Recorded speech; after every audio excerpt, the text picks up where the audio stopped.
FM을 사랑하시고 청취하시는 여러분 안녕하십니까? 저는 MC 정화영입니다. MC 김정자입니다. 저는 MBC 안중현입니다. 예, MC 윤완선입니다. 오늘도 동산복지에서 맺어준 우리들의 청춘 가족이 애추억을 이야기하면서 그 시절에 유행했던 노래를 들으면서 우리들의 청춘을 시작하겠습니다. 4월은 4월 3일 희생자 추모식이 있고 5일은 식목일이 있고 한식일이며 11일은 임시정부 수립일, 16일은 국민안전의 날이 있고요. 19일은 4.16 혁명, 20일은 장애인의 날이 있습니다. 그래서 과학의 날도 있고 21일은 정보통신의 날, 25일은 법의 날, 28일은 충무공 이순신 탄신 기념일이 있어요. 그래서 이런 많은 저희가 이 안산에서 이렇게 살잖아요. 16일은 국민안전의 날에 대해서 잠깐 설명을 하려고 합니다. 2014년 4월 16일 발생한 세월호 침몰 사고 이후 안전의 중요성을 되새기자는 의미로 2015년 제정된 날입니다. 지난 안전관리기본법에 의해서 제정된 국가기념일로서 2014년 4월 16일 발생한 세월호 참사 이후 안전의 중요성을 되새기자는 의미로 4월 16일 국민안전의 날로 제정됐습니다. 관련 법에 따르면 국가는 국민의 안전의식 수준을 높이기 위해서 매년 4월 16일을 국민안전의 날로 정해서 필요한 행사 등을 하게 됩니다. 또 국가는 대통령령으로 정하는 바에 따라서 국민의 안전의식을 수준을 높이기 위해서 안전점검의 날과 방제의 날을 정해서 필요한 행사 등을 할 수 있습니다. 단원 FM에 끝나지 않은 세월의 이야기라는 프로그램이 있는데 이것 또한 국민들의 세월호 참사를 잊지 않고 기억해서 국민의 안전의식을 높이기 위해서 하나의 노력이기도 합니다. 잊지 않고 우리 희생당한 안산의 학생들 250명을 기억하고 다음 세대가 안전한 나라에서 살 수 있기를 기대하면서 첫 곡으로 4.16 합창단에서 잊지 않을게라는 노래를 들으면서 시작하겠습니다.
노래 잘 들으셨죠? 4월에는 한식도 있고 예전에는 농사를 지을 준비를 하고 있는 이때쯤입니다. 우리가 농사를 지려면은 모든 걸 준비를 해야 되죠. 그래서 지금 이때는 우리가 농사 짓는 준비를 하셔야 될 때인 줄 믿습니다.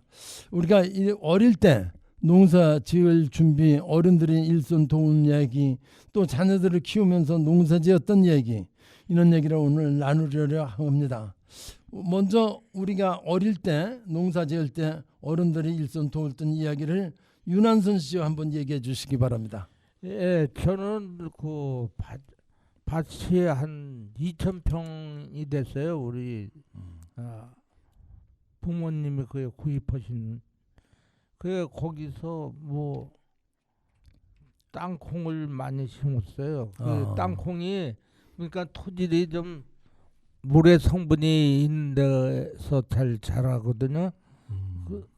그래 그거 심고 또 이제 수박, 참외 같은 것도 심었는데 뭐 농사를 지을 줄 몰라갖고 잘 안 돼갖고 이제 땅콩 같은 건 밭에서 캐갖고 바로 먹어도 맛있더라고요. 고소. 그 땅콩은 모래 땅에서 잘 되는 거 아니에요? 그렇죠. 이게 토질 성분이 이 모래가 좀 섞인 그런 땅에서 잘 되더라고요.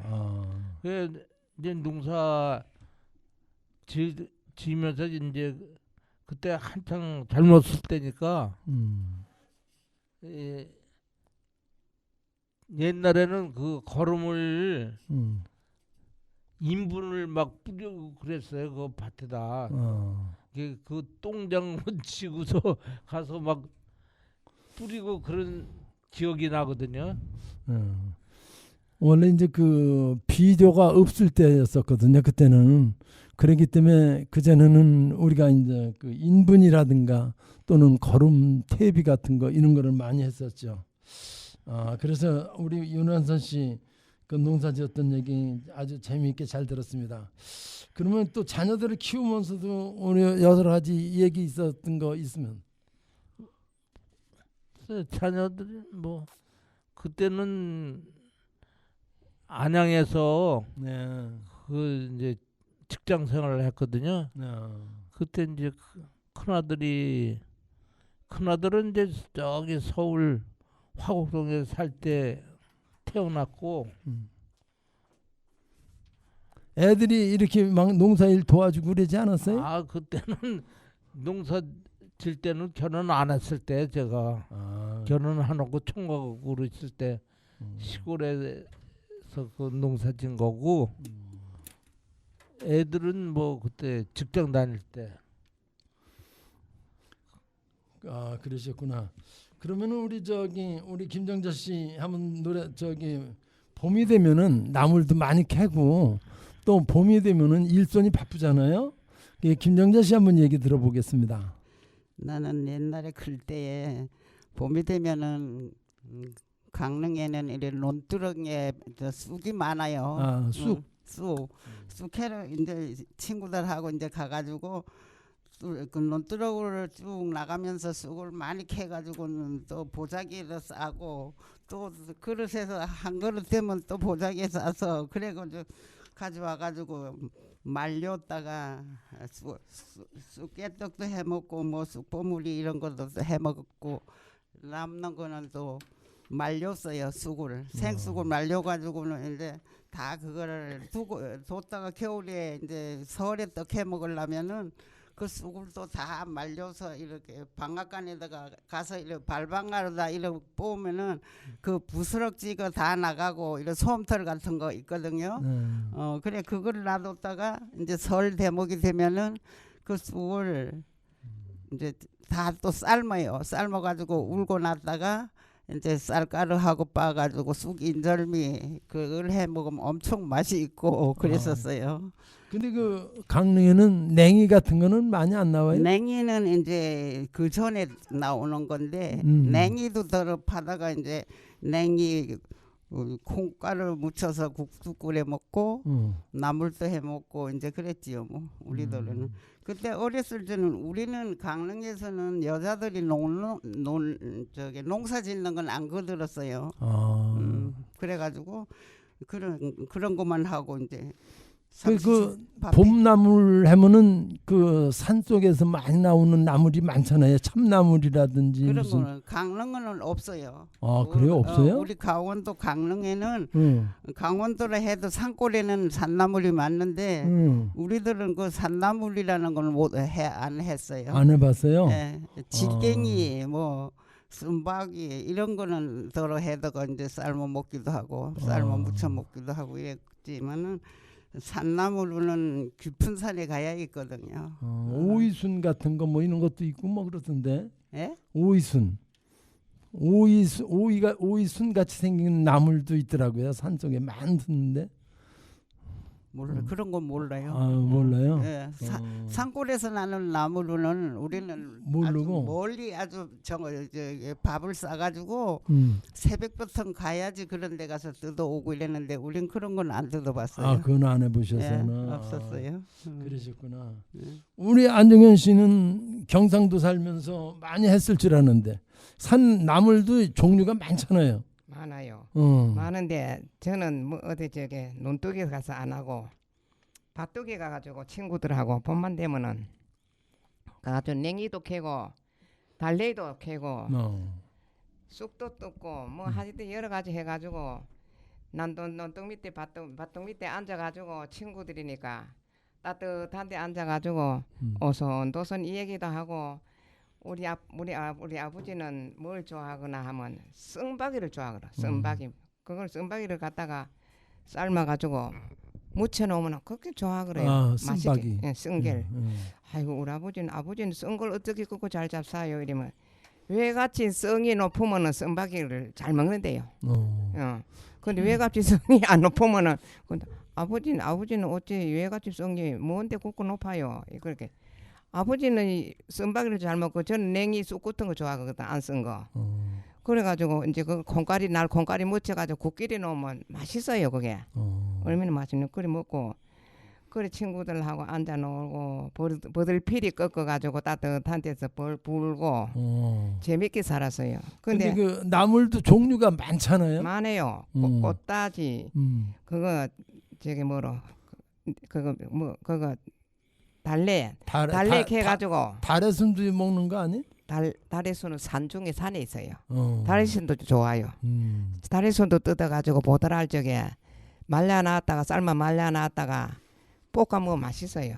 달래순도. 그리고 언제 맛있다고 그 애가 친구가 서울로 이사를 갔는데 이사가 나는 이렇게 맨날 나물 매물버리미를 붙어 댕기다가 뭔가 아쉽더라고요. 맨날 널 뛰고 뭐 옛날에는 애들하고 재밌게 잘 살았어요. 그 쓴바귀라는 것이 봄 되면은 입맛이 없잖아요. 그러면 그게 한약재에 들어가더라고. 그런데 이 쓴바귀를 많이 먹으면은 밥맛이 좋아진대요. 좋아져요. 그래서 그 쓴바귀가 원래 한약재로다가도 밥맛이 없을 때 그걸로 다 많이 먹더라고요. 그래 어느 때인가 저는 요새 거기 쓴바귀가 좋아요 또. 그렇죠. 새로. 그러게 소화도 잘 되고 그 쓴바귀가 굉장히 입맛도 돋궈주고 그런다 그러더라고. 장로님 쓴바귀를 뜯으면은 뽀한물이 나와요. 뽀얀물. 뽀한물 나오는 게 그렇게 좋대요. 그렇구나. 그래서 봄 얘기도 많이 들었습니다. 그런데 이제 우리 안중현 씨도 이제 연세가 있어서 나물도 잘 못 뜯을 텐데 또 시간 있으시면 한번 고향에 가서 나물 뜯는 한번 계획도 잡으시면 좋겠습니다. 그래서 우리 각자 봄 얘기를 나눠봤습니다. 우리 봄처녀라는 노래를 들으면서 다시 이야기를 시작하겠습니다.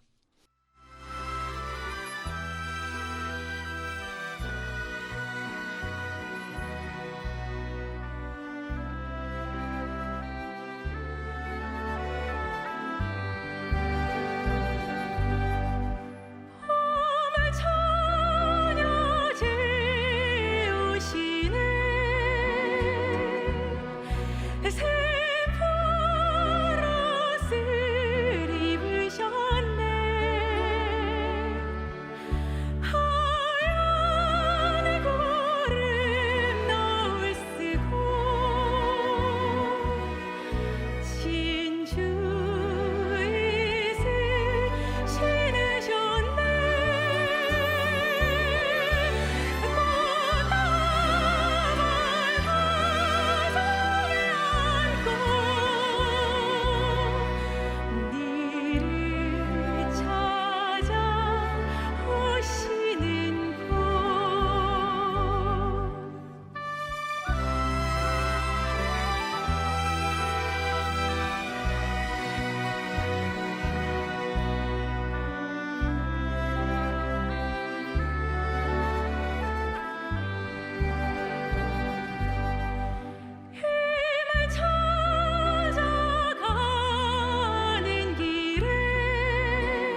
봄이 오면서 우리가 봄의 노래를 들으니까 우리가 감개무량합니다. 우리가 노래를 잘 들으셨는 믿습니다. 4월에는 기념일 중에 저의 나이 때 경험했던 중에 4.19 혁명이 있습니다. 인터넷에서 4.19 혁명의 설명을 뭐라고 써 있는지 우리 김정자 씨가 먼저 한번 잘 읽어주시기 바랍니다. 저기 4월 19일에는 혁명 또는 4월 혁명은 1960년 4월 19일 대한민국의 학생과 시민들의 이승만 정부의 부정부패에 대하여 일으킨 민주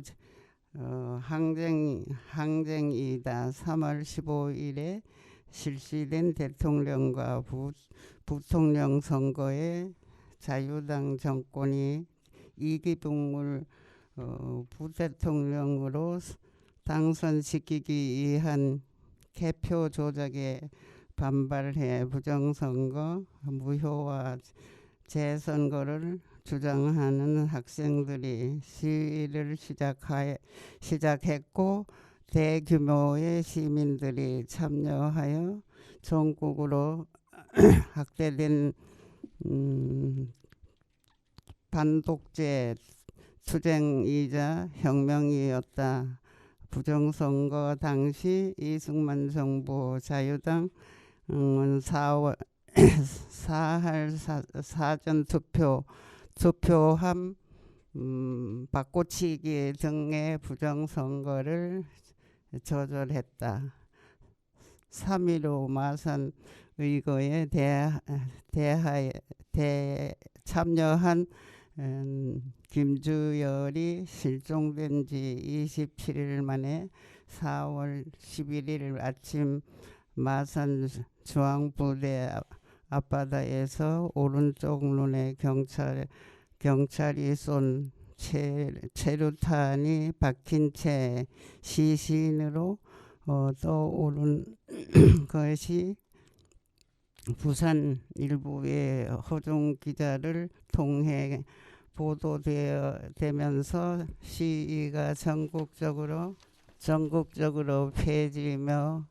퍼지며 격화되었다. 4월 18일에는 고려대 학생들이 시위 후 귀교 중 대습을 당하기도 했다. 4월 19일 경찰이 대통령 판서인 경무대로 몰려드는 시위대를 향해 발표하여 다수의 희생자가 발생했고 발표 이후 시위대는 무장하여 경찰과 총격전을 벌리며 맞섰다. 전국적인 저항과 군 지휘부의 무력 동원 거부에 봉착한 대통령 이승만이 4월 26일 하야를 발표함으로써 이승만의 자유당 정권을 몰락하였고 이 혁명의 결과를 가도 정부를 거쳐 6월 15일 개헌의 제2공화국에 출범하였다. 개정된 헌법에 따라 국회는 참의원과 민의원으로 구성되었다. 국회에서 대통령으로 선출된 윤보선에 의해 지명된 장면이 국회의 동의를 얻어 국무총리에 취임하였다. 김정재 씨가 읽었던 글에는 3월 15일 부정선거 배경이 되어 있는데 이 배경에 대해서 우리가 서로 읽어보면서 우리가 얘기를 나눠보겠습니다. 다음은 윤한선 씨에 대해서 우리가 한번 얘기 들어보겠습니다. 예, 1960년 민주당 대통령 후보였던 조병욱 씨가 갑자기 사망하여 이승만이 단독 후보가 되었다. 그러나 민주당의 부통령 후보인 장면은 건재하였고 이에 자유당은 부통령의 이기붕을 당선시키기 위해 어느 선거보다 부정선거 활동에 열을 올렸다. 정부로 하여금 공무원을 통해 선거운동만을 조직하고 전국 경찰에 지시하여 이를 감시 독찰하도록 하는 등 선거에 승리하기 위해 온갖 방법을 동원하였다. 2월 28일 대구에서 고등학생들이 학원의 자유 보장하라, 독재 정치 부정부패를 물리치자는 구호를 앞세우며 대구 도심에서 시위를 벌였다.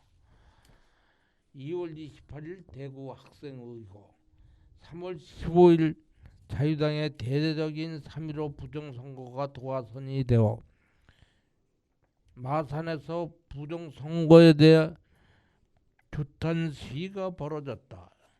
당시 내무부 장관 최인규는 무자비하게 강경 진압함으로써 마산 시민들의 분노는 극에 달하였고 이는 4.19 혁명이 도화선이 되었다. 결국 3월 18일 내무부 장관 최인규와 치안국장 이각이 마산 사건에 책임을 지고 사임하였고 내무부 장관이 홍진기로 교체 임명되는 등 전국을 수습하려는 노력이 있었다. 4월 18일에 서울의 고려대학교 학생들이 정오의 총궐기 선언문을 발표한 후 세종로, 태평로 일대로 진출해 시위를 벌였다. 하지만 유진호 고려대학교 총장 등의 만유로 하오 4시쯤 데모를 중단하고 평화행진을 하면서 기교하는 도중 신도한의 대한방공청년단 종로구 단장 이마수 등 폭력배들로부터 취재한 기자들을 일부와 함께 학생들이 피습된 4월 18일 고려대학생 피습 사건이 일어났다. 학생 시위 주역을 지방의 고교생으로부터 서울로 전환시켰다는데 그 애가 큰 사건 4월 19일 데모의 구호는 3월 15일 정선거 다시 하라, 1인 독재 물러가라, 이승만은 하야하라 등 독재 정권 퇴진과 민주수호를 요구하는 혁명적인 것이다. 서울 시내와 완전 무정 상태에 빠지자 상황한 정부는 오후 3시를 기해 서울 일원에 계엄을 선포한 데 이어 6월 사태 벌어진 부산, 대구, 광주, 대전에도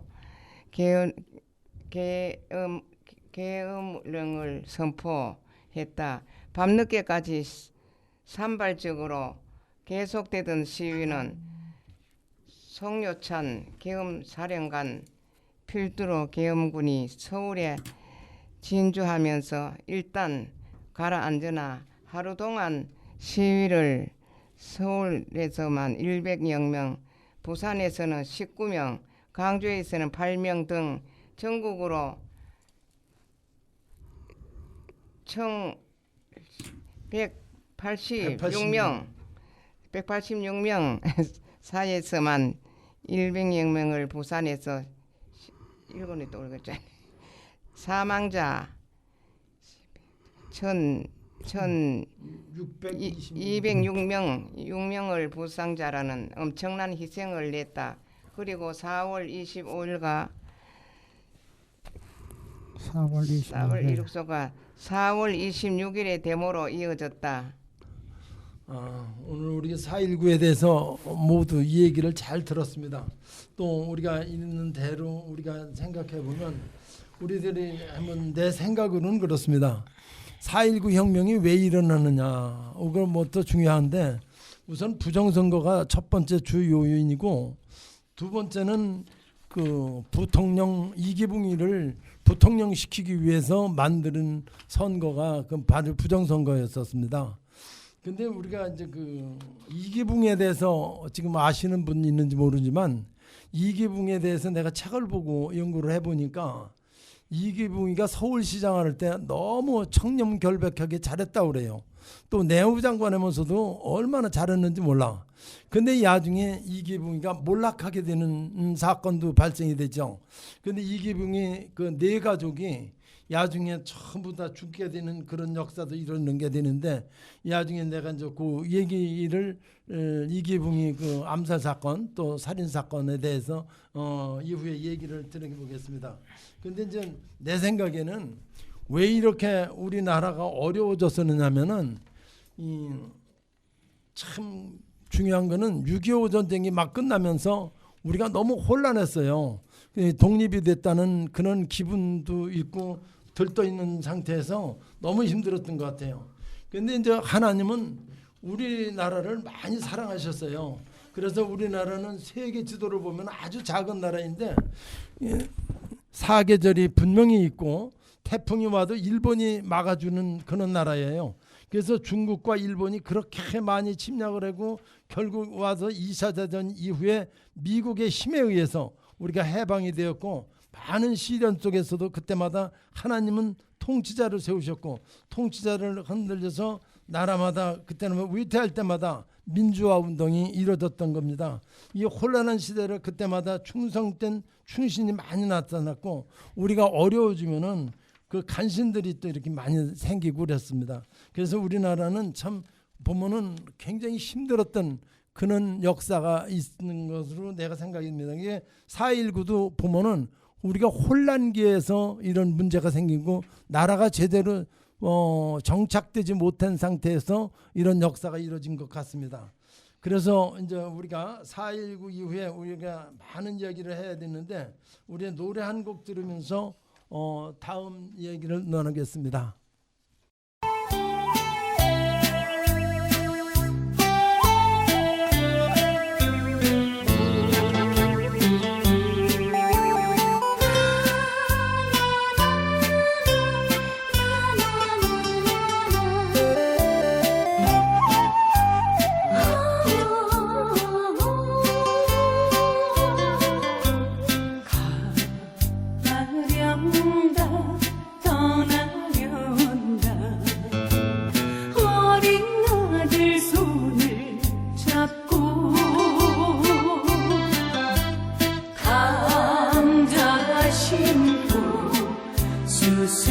수심는 동맥산 골래도 향해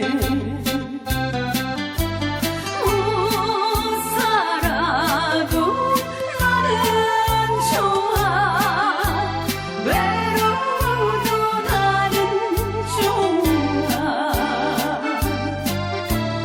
눈물 어린 꽃다리에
들으셨죠? 다음에는 윤한선 씨 한번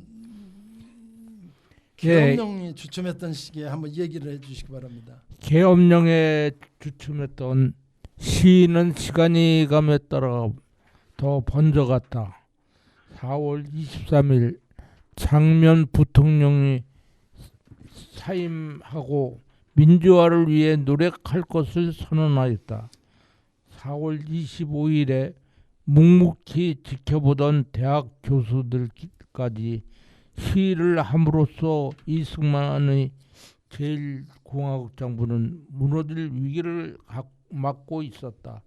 학생을 중심으로 하여 사회 전 계층으로 확산되어 시위가 확산되자 주한미국 대사였던 W.P. 메카나기가 이승만 대통령을 찾아가서 하야 할 것을 설득하였다. 법무부 장관 권승열, 외무부 장관 허정 등도 이승만의 하야를 요청하였다. 이에 이승만은 자유당 당직을 사퇴하고 대통령직에만 전념하겠다 하였다가 주한미국 대사였던 메카나기의 방문을 받은 이승만은 이 모든 사태가 장면과 교회 세력의 지시라고 설명했지만 메카나기 대사는 3.15 부정선거에 이를 저지르고도 숨긴 강요들 특히 경찰의 탓이라고 이야기하였고 즉각적인 개혁을 강력히 촉구했다. 다음은 안중현 씨. 이승만의 하야. 예, 장시간 동안 여러 사람의 설득 끝에 이승만 대통령 하야를 결정하였으며 4월 23일 시위 진압 경찰의 발표로 시민들의 사망 소식을 전달받고 병원을 찾아 부상 학생들을 위문한 뒤 방송에 애도의 뜻을 공적적으로 발표했다. 4월 24일 6월 사태에서 대한 정치적 책임을 지고 자유당 총재직 사임 선언을 했다. 4월 26일 오후 1시에 이승만은 라디오 연설을 통해 대통령 자리에서 하야했다고 발표했는 연설 내용을 다음과 같다. 이승만 대통령 대국민 당하문 나는 해방 후 본국에 돌아와서 우리 여러 애족하는 동포들과 더불어 잘 지내왔으면 이제 세상을 떠나도 한이 없으나 나는 무엇이든지 국민이 원하는 것만이 있다면 국민에 따라서 하고자 할 것이며 또 그렇게 하기를 원했던 것이다. 보고를 들으면서 우리 사랑하는 청소년 학도를 시위에 우리 애족은 동포들이 내게 몇 가지 결심을 요구하고 있다 하니 내가 아래서 말한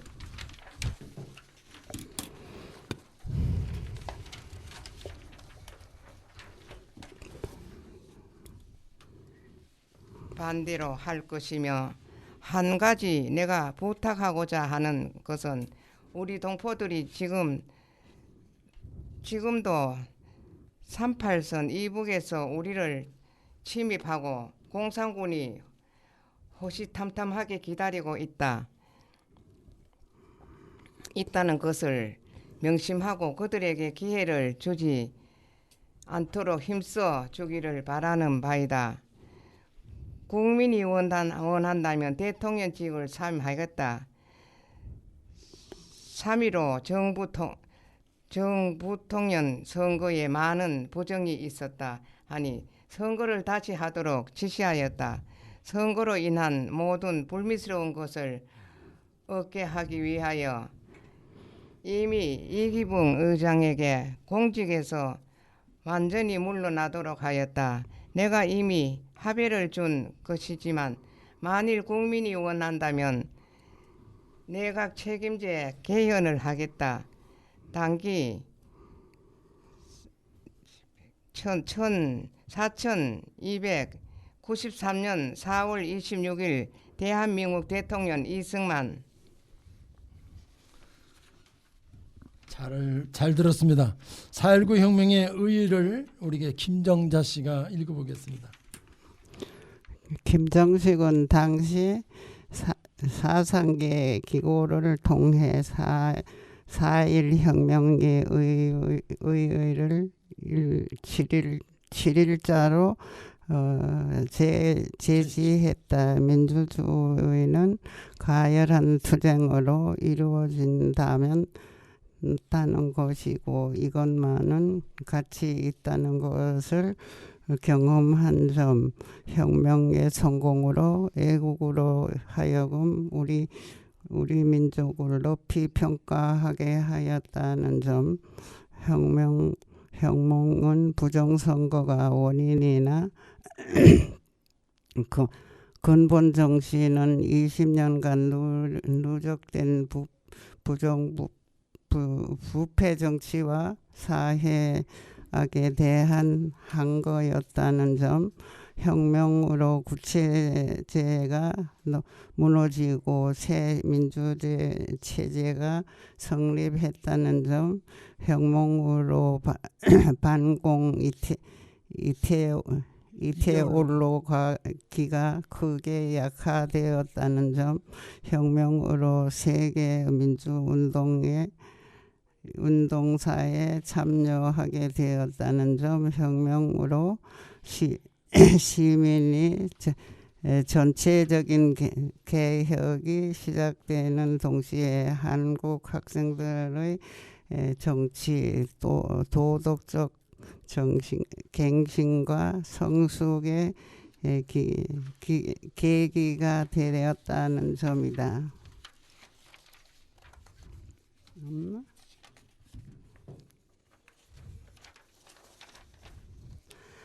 전 청와대 수석 김정남은 4월 혁명의 정신은 반독 제민주 반외세자수 자주 반분 열통일 반기득 곤민중주의라고 단언하고 이는 이승만 정권에 대한 부정을 넘어서는 것으로 정권 타도뿐만 아니라 향후 미래의 공동체적 이상을 제시했다면서 4월 혁명은 우리 사회가 반드시 시작해야 할 시원고향이요 반드시 이루어야 할 이상 목표로서 계속 진행되고 있다고 했다. 4.19 혁명은 민족 정기이자 혼이요 생명이고 영혼이 타오르는 민족의 숨결이고 정신이라는 것이다. 역사학자 서중석은 4월 혁명을 썩은 것을 퇴치하고 4월의 봄같이 새 생명에 돋아나는 새 세상을 만들자는 운동이었다고 했다. 이승만과 자유당 간부의 대다수를 지지한 천일파가 썩은 것으로 이를 몰아내고 간존민비 남존여비 등 온갖 인간 차별적 낡은 봉건 인습을 타파하는 것이었다. 4월 혁명은 모든 태형적인 것 침울하고 억압된 것으로도 해방되는 것이었다. 혁명으로 한국인은 종일의 사회적 민주주의라는 정신 혁명을 경험했다고 평가했다. 48.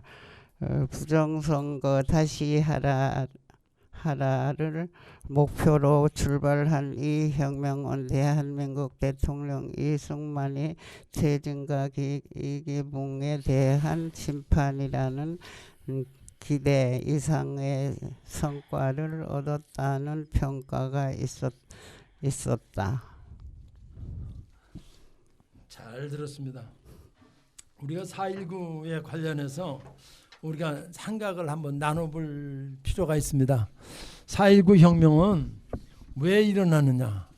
지금 여기 부정선거하고 뭐 여러 가지가 나옵니다. 또 이기붕이가 부통령을 시키기 위해서 이승만 박사하고 같이 공동작전으로 거기 만드는 역사를 이루게 됩니다. 이런 거를 보면은 나는 내가 생각할 때는 참 여러 가지 문제가 있다고 생각이 됩니다. 첫 번째는 그때의 그 주모자가 최인규, 한의식하고 장경근이라는 사람하고 이렇게 주모자가 네 사람이 아주 주모자였었습니다. 그런데 우리가 이 부정선거를 이루게 된 거는 이 사람들이 이 부정선거를 만들어 가지고서 이기붕이를 부통령 시키기 위하고 해서 이승만이를 4대체 그 대통령을 시키기 위해서 그런 거예요. 그런데 우리가 제일 중요한 거는 이승만 박사가 나쁘냐 좋으냐 우리가 그렇게 생각할 필요가 있어요.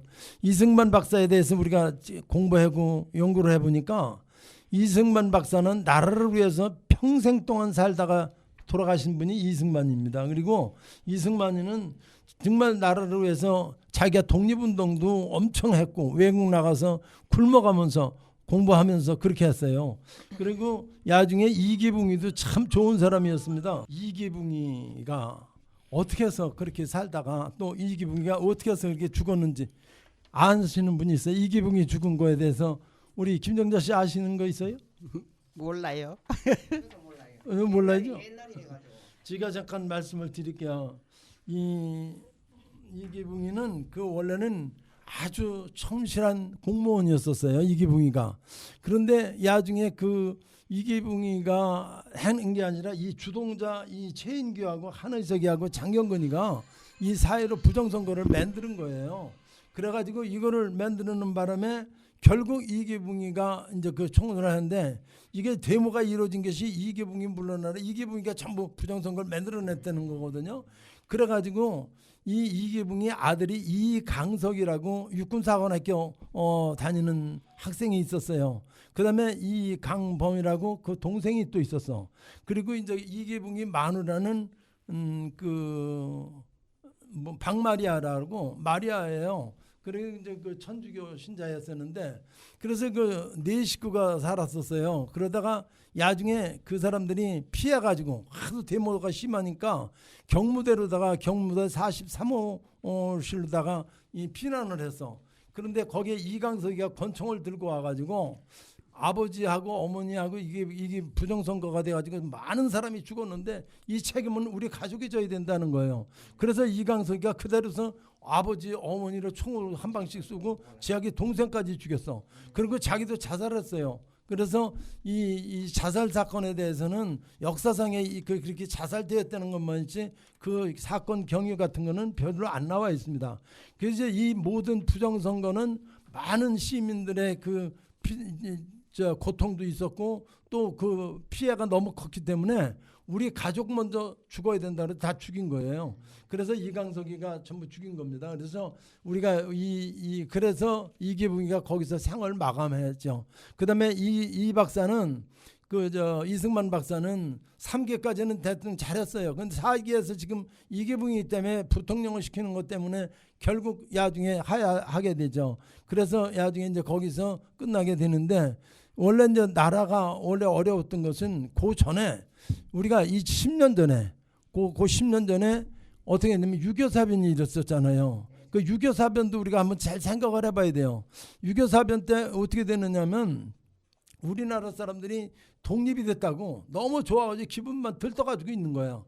그때 이 김일성이는 몰래 이 한반도를 먼저 소련이 딱 들어와서 북한을 만들었어요. 북한을 저 38선 이북을 만들어 놓고 김일성이한테 맡겼어. 그런데 이 짝이 우리 북한 남한에는 이승만 박사가 만들어 가지고 정권이 너무 어수선한 상태라. 그러다 보니까 야중에 어떻게 했냐면 6.25 사변을 그 소련에서 남한을 침범해라 그래서 침범했잖아. 그러니까 6.25가 터진 거야. 6.25가 터지고 그때 우리나라가 얼마나 망했느냐면 다 뺏겨가지고 저 경상북도 일제 마을만 남겨놓고 나머지 다 우리가 중에서. 그런데 미국의 그 장군이 한국에 딱 왔잖아요. 와서 보니까 도저히 안 되겠어. 밀고 북한까지 올라갈 수는 없어. 그래서 인천 상륙작전을 해가지고 거기를 만들어가지고서 다시 가운데를 떠서 압록강까지 우리가 진격했던 거예요. 그래가지고 우리가 야중에는 안 되겠다 해서 미국이 다시 한국으로 들어와가지고 소련하고 민국하고 같이 38선을 근 거예요. 합해가지고 유엔 총회에서 그래가지고 38선을 만들어가지고 지금까지 38선이 있는 거지. 이런 거를 우리가 보면서 참 우리나라는 우리 힘으로 되는 게 아니라 외부의 힘으로 전부 다 이루어지는 거 이게. 그래서 우리는 또 왜 그러냐면 지금 이 4.19 혁명이 왜 일어났느냐면 너무 우리나라가 어수선하고 어떤 기틀이 안 잡힌 상태에서 이렇게 된 거예요. 그러다 보니까 이 박사도 그렇고 이기붕이도 그렇고 여기 문제가 백성들도 그런 거예요. 그런데 보니까 야중에는 결국 이런 혁명 4.19 혁명이 일어나고 186명이라는 많은 희생자가 발생이 되고 또 막 계엄령이 선포되고 이렇게 돼서 나라가 어수선한 거예요. 그러니까 우리 나라를 바로잡으려고 그러면은 내 생각에는 정치자들이 완벽하게 확실하게 그 정치를 노선을 잡아야 되는데 이랬다 저랬다 막 흔들려 가지고 돌아다니고 하나가 돼야 돼. 하나가 안 되는 거예요. 그래서 문제가 생겨요. 그런데다가 그 4.19 혁명은 뭐냐면 깡패들이 그 이마수라든지 이 사람들이 깡패들이 조직을 만들어 가지고서 전부 정치를 좌지우지했어. 자유당 시절에. 이것이 문제가 됐던 것입니다. 그래서 우리가 이런 거를 보면서 우리는 역사를 보면서 우리는 역사를 알고 보면서 이런 부정선거 이게 얼마나 중요한가 어려운가 또 그다음에 우리가 이런 거를 잘 들어야 됩니다. 그래서 우리가 이 5월 이제 조금 있으면 가정의 달로 5월 달이 되고 그러는데 우리가 4.19 혁명을 우리가 잘 되새기면서 우리의 마음가짐과 생각을 똑바로 잡아야 돼요. 노매면서 말만 듣겠습니다.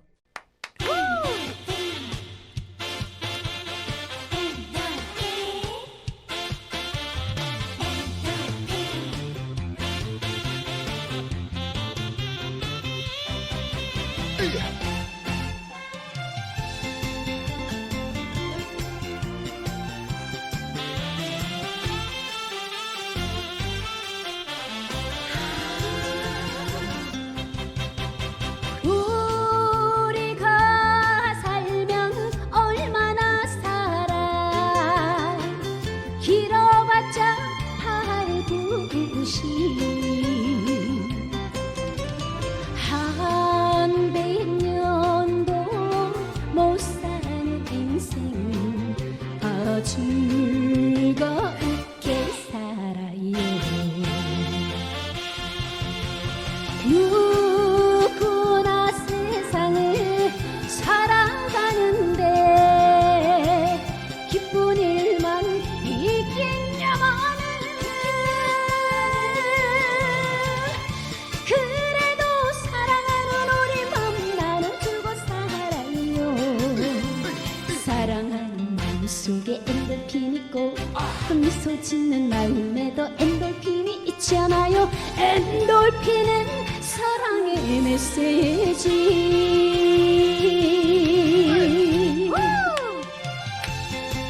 이게 트로트의 매력입니다. 20년이 됐는데 신곡 같아요. 너무 좋아. 매력 좋아요.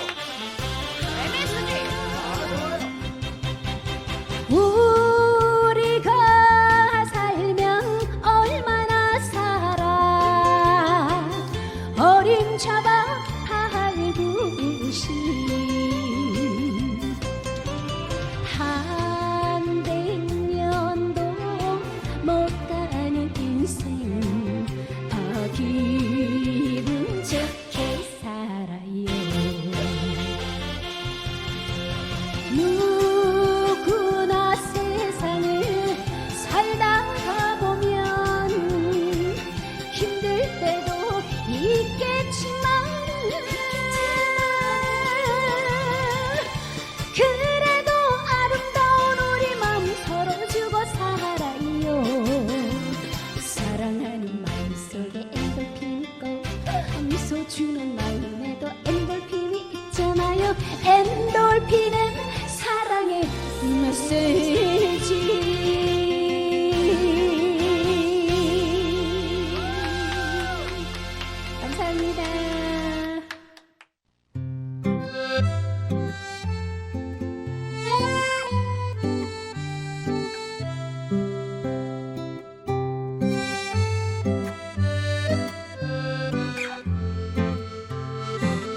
바다 어린 아들 손을 잡고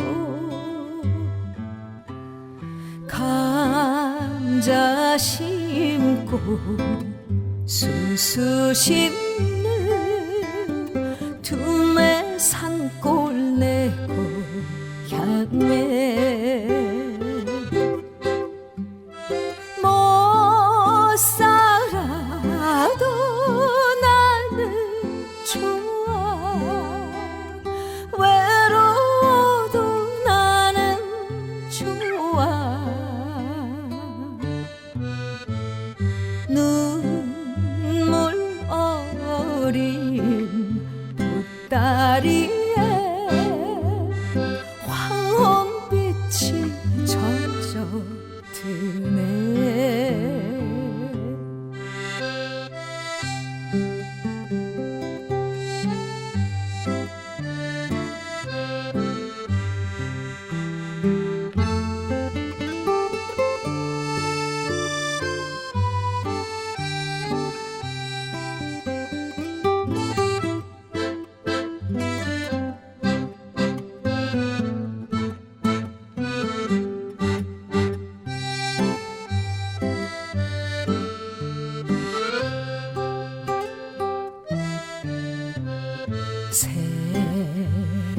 세상을 원망하랴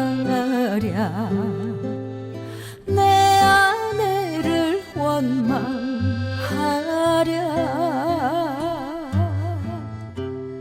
누이 동생 해숙이야 행복하게 살아다오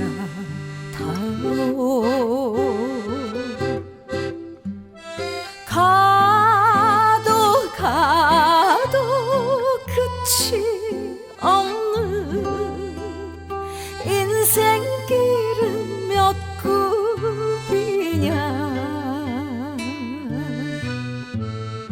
유정천리 꽃이 피네 무정천리 눈이 오네